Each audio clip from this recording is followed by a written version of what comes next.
Apakah kamu sering terjebak dalam pikiran yang tak berujung? Overthinking bisa membuat kita merasa lelah tanpa alasan. Tapi jangan khawatir, karena hari ini kita akan belajar tentang 10 cara untuk menghentikan kebiasaan overthinking. Overthinking seringkali membuat kita kehilangan momen berharga. Kita terlalu sibuk menganalisis masa lalu atau khawatir akan masa depan, sehingga kita lupa dengan momen saat ini. Kamu menganalisa percakapan kemarin, memikirkan pekerjaan yang belum selesai, atau khawatir tentang rencana masa depan yang belum pasti. Overthinking ini seringkali mencuri kebahagiaan sederhana dari momen-momen kecil. Kita menjadi penonton dalam hidup kita sendiri, sehingga kita lupa untuk hidup saat ini. Semua orang pasti pernah mengalami ini. Pikiran kita berlomba-lomba, seperti mobil di trek balapan yang tanpa henti, dan dalam kegilaan itu, kita kehilangan momen-momen berharga yang sebenarnya membentuk alur kehidupan kita. Momen-momen ketika matahari terbenam, mewarnai langit dengan warna-warna yang menakjubkan, tawa bersama teman-teman, atau kehangatan pelukan dari keluarga dan orang yang kita cintai. Overthinking membuat kita melewatkan semua itu.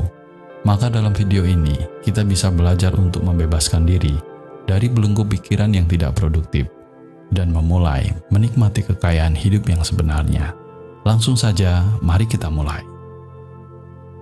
Pertama, melihat dan memahami overthinking sebagai kekuatan di luar dari diri kita. Saat kamu merasa pikiranmu berkecamuk, ingatlah satu hal penting. Sebenarnya, pikiranmu bukanlah dirimu.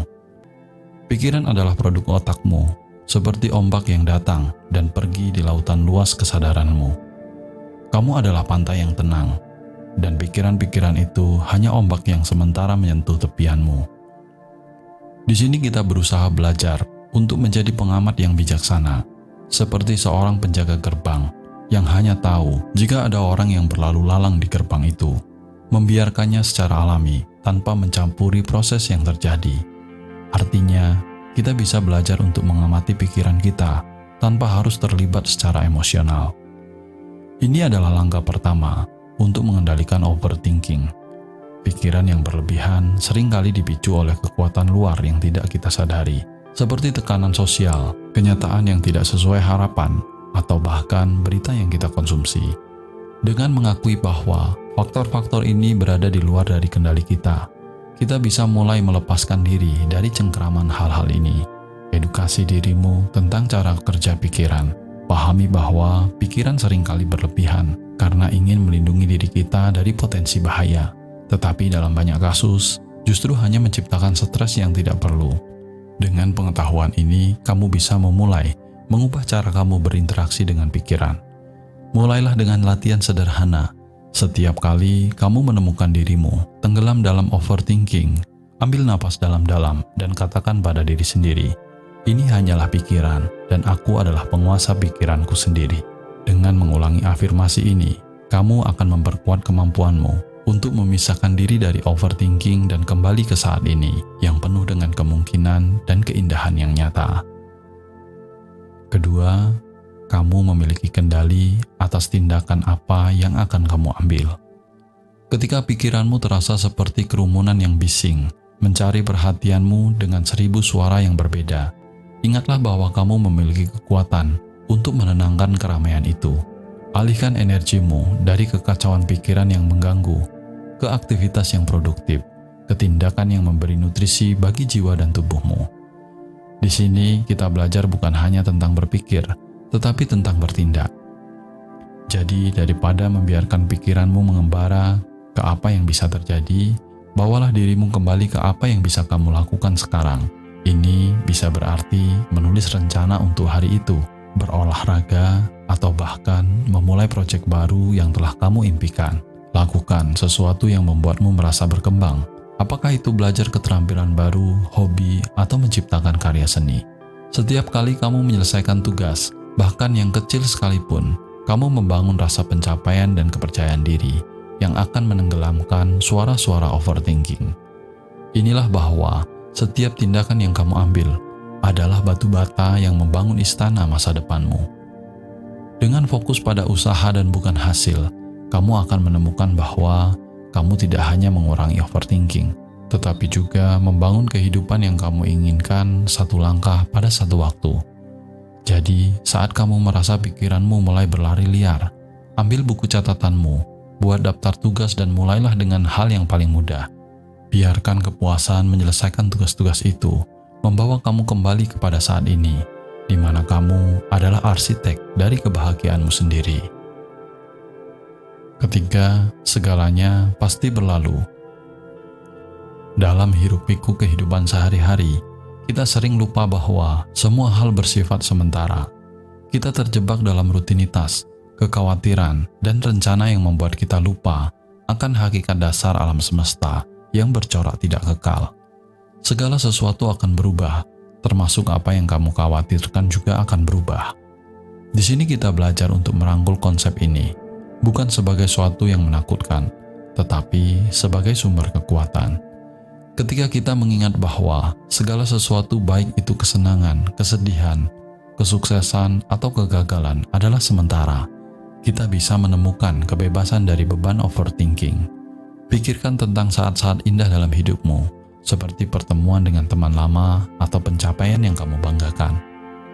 Sekarang ingat bahwa kebahagiaan yang kamu rasakan saat itu tidak berlangsung selamanya, dan itu pun akan baik-baik saja. Itu adalah bagian dari siklus alami kehidupan. Demikian juga saat kamu menghadapi tantangan dan kekhawatiran, ingatlah bahwa ini juga akan berlalu. Merangkul ketidakkekalan berarti menerima bahwa setiap pengalaman adalah sementara dan bahwa kita harus fokus pada apa yang kita bisa kontrol, tindakan kita di saat ini. Jadi, merangkul ketidakkekalan berarti menerima bahwa setiap pengalaman adalah sementara dan bahwa kita harus fokus pada apa yang bisa kita kontrol, tindakan kita saat ini. Jadi, saat pikiranmu mulai berputar-putar, mengkhawatirkan masa depan, atau menyesali masa lalu, ambil langkah mundur dan tanya pada dirimu sendiri, apakah ini akan penting 5 tahun dari sekarang? Seringkali jawabannya adalah tidak, dan dengan menyadari itu, kamu bisa melepaskan kekhawatiran yang tidak perlu dan mengarahkan energimu ke hal-hal yang benar-benar penting. Latih dirimu untuk melihat gambaran besar dan menghargai setiap momen sebagai bagian dari perjalanan yang lebih luas. Dengan cara ini, kamu akan menemukan kedamaian dalam ketidakpastian dan belajar untuk hidup dengan lebih tenang dan bermakna. Keempat, memberi waktu untuk kekhawatiran. Dalam dunia yang penuh dengan tuntutan dan tekanan, kekhawatiran seringkali menjadi tamu yang tidak diundang dalam pikiran kita. Namun di sini kita akan belajar memberi ruang untuk kekhawatiran dengan strategi yang elegan, yaitu dengan memberi waktu khusus untuk kekhawatiran. Ini bukan tentang menghindari kekhawatiran, tetapi tentang memberinya ruang yang terkendali. Tetapkan waktu khusus untuk merenung dan membiarkan kekhawatiranmu muncul. Bisa jadi 10 menit di pagi hari atau di malam hari sebelum tidur. Selama waktu ini, izinkan dirimu untuk memikirkan apapun yang mengganggu pikiranmu, tanpa penilaian atau tindakan. Langkah ini bukan hanya tentang introspeksi, tetapi juga tentang pembebasan. Setelah periode kekhawatiran berakhir, bayangkan kamu menutup buku atau pintu, meninggalkan kekhawatiran di baliknya. Di luar waktu itu, saat kekhawatiran mencoba menyelinap kembali, ingatkan dirimu bahwa kamu sudah memberikan waktu untuk itu, dan sekarang bukan waktunya. Dengan praktek ini, kamu akan belajar untuk memisahkan kekhawatiran dari kehidupanmu sehari-hari.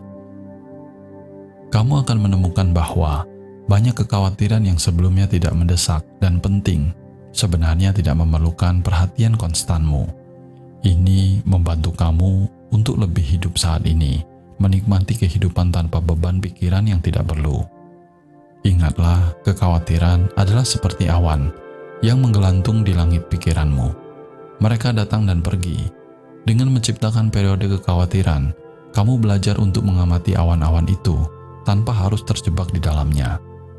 Kamu belajar untuk menjadi langit yang luas dan tenang, tidak terganggu oleh perubahan cuaca yang sementara. Kelima, masalahmu tidak serumit seperti yang kamu bayangkan. Ketika pikiran menakutkan menghantuimu seperti bayangan di malam hari, ingatlah bahwa kamu memiliki kekuatan untuk menyalakan cahaya dan mengusir kegelapan. Cara terbaik untuk melakukannya adalah dengan memecah pikiran yang menakutkan menjadi bagian-bagian yang kecil dan mudah untuk dikelola. Cara ini mengajarkan kita untuk menghadapi setiap pikiran secara individual, bukan sebagai gumpalan masalah yang tidak terpecahkan. Mulailah dengan menuliskan apa yang mengganggumu pada selembar kertas. Lihatlah daftar itu dan tanyakan pada diri sendiri, apakah ini benar-benar masalah besar? Seringkali kamu akan menemukan bahwa banyak dari kekhawatiranmu tidak sebesar yang kamu pikirkan. Untuk pikiran yang memang penting, pecahkan menjadi langkah-langkah kecil yang bisa kamu ambil. Misalnya, jika kamu khawatir tentang presentasi kerja, pecahkan menjadi tugas-tugas seperti riset, membuat outline, dan latihan berbicara. Dengan memecahnya, kamu tidak hanya membuat masalah terasa lebih dapat diatasi, tetapi juga memberimu yang lebih besar dan atas situasi tersebut. Ingatlah bahwa pikiran yang menakutkan seringkali adalah produk dari imajinasi kita yang berlebihan. Dengan menghadapinya satu persatu, kamu mengurangi kekuatan mereka atas kamu dan membuka jalan untuk solusi dari permasalahanmu. Latihan ini juga mengajarkanmu untuk menjadi lebih rasional dan objektif dalam menilai situasi. Kamu belajar untuk membedakan antara kekhawatiran yang tidak beralasan dan masalah nyata yang memerlukan perhatianmu, dan dengan setiap pikiran yang kamu pecahkan dan atasi, kamu membangun kepercayaan diri dan ketenangan pikiran. Keenam, beralih ke rasa syukur. Dalam pusaran kekhawatiran yang tak berujung, ada satu jangkar yang bisa menahan kita. Jangkar itu adalah rasa syukur. Cara ini mengajarkan kita untuk mengalihkan fokus dari apa yang tidak kita miliki ke apa yang sudah ada di hadapan kita. Ini adalah latihan mengubah perspektif dan membawa kedamaian. Mulailah dengan hal-hal kecil. Kamu hendaknya menyadari udara yang kamu hirup, kamu juga masih bisa berpikir. Atau sejenak bercerminlah untuk sekedar melihat senyummu. Hal kecil ini adalah alasan untuk bersyukur. Saat kamu mulai memperhatikan dan menghargai hal-hal ini, pikiranmu secara alami akan teralih dari kekhawatiran. Buatlah daftar syukur setiap hari. Tuliskan 3 hal yang membuatmu merasa bersyukur dan perhatikan bagaimana daftar ini perlahan mengubah cara kamu melihat dunia. Kamu akan menemukan bahwa ada lebih banyak hal baik di sekitarmu daripada yang kamu sadari. Rasa syukur juga membantu kita untuk menghargai momen saat ini. Alih-alih kekhawatiran tentang masa depan atau menyesali masa lalu, kita belajar untuk hidup di momen ini, menikmati kenyataan yang sudah ada, dan ketika kamu berlatih rasa syukur, kamu akan menemukan bahwa kekhawatiranmu menjadi lebih kecil dan lebih jauh. Kamu akan merasa lebih terhubung dengan orang-orang di sekitarmu dan dengan dunia secara keseluruhan. Ini adalah kekuatan yang luar biasa dari rasa syukur. Itu tidak hanya mengubah pikiranmu, tetapi juga hatimu. Jadi, saat kamu merasa kekhawatiran mulai merayap masuk, ambil sejenak untuk berhenti dan berpikir tentang hal-hal yang bisa kamu syukuri. Biarkan rasa syukur itu membimbing kamu kembali ke jalan ketenangan dan kebahagiaan. Ketujuh, berfokus pada usaha bukan hasil. Dalam perjalanan mencapai tujuan, kita seringkali terpaku pada hasil akhir.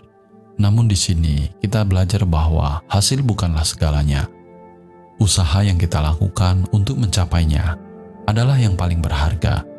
Kamu mungkin tidak bisa mengontrol hasil akhir, tapi kamu memiliki kendali penuh atas usaha yang kamu berikan. Setiap langkah yang kamu ambil, setiap jam, setiap keputusan yang kamu buat itu adalah elemen yang benar-benar penting dalam proses pencapaian. Berfokus pada usaha membebaskan kita dari tekanan hasil yang tidak pasti. Ini mengajarkan kita untuk menghargai proses, belajar, pertumbuhan, dan peningkatan diri. Ketika kamu berfokus pada usaha, kamu merayakan setiap kemajuan kecil, setiap hambatan yang kamu atasi, dan setiap pelajaran yang kamu pelajari. Ingatlah bahwa kegagalan bukanlah akhir dari segalanya, tetapi bagian dari proses belajar. Setiap kegagalan adalah kesempatan untuk mengevaluasi kembali dan meningkatkan strategimu. Ini adalah cara untuk membangun ketahanan dan ketekunan. Jadi, saat kamu berusaha mencapai tujuanmu, jangan biarkan ketakutan akan kegagalan menghalangi kamu. Alih-alih fokuslah pada tindakan yang dapat kamu lakukan hari ini, yang akan membawa kamu lebih dekat dengan tujuanmu. Biarkan usahamu, bukan hasilnya, yang mendefinisikan kesuksesanmu. Dan ketika kamu mencapai tujuanmu, kamu akan menyadari bahwa kepuasan terbesar bukan datang dari hasil itu sendiri, tetapi dari pengetahuan bahwa kamu telah memberikan segalanya dalam prosesnya. Sebenarnya, demikianlah esensi sejati dari pencapaian. Kedelapan, latihan menderita. Latihan menderita adalah cara untuk merangkul ketidaknyamanan dengan sukarela. Tanpa disadari, ada kekuatan tersembunyi dalam memilih ketidaknyamanan.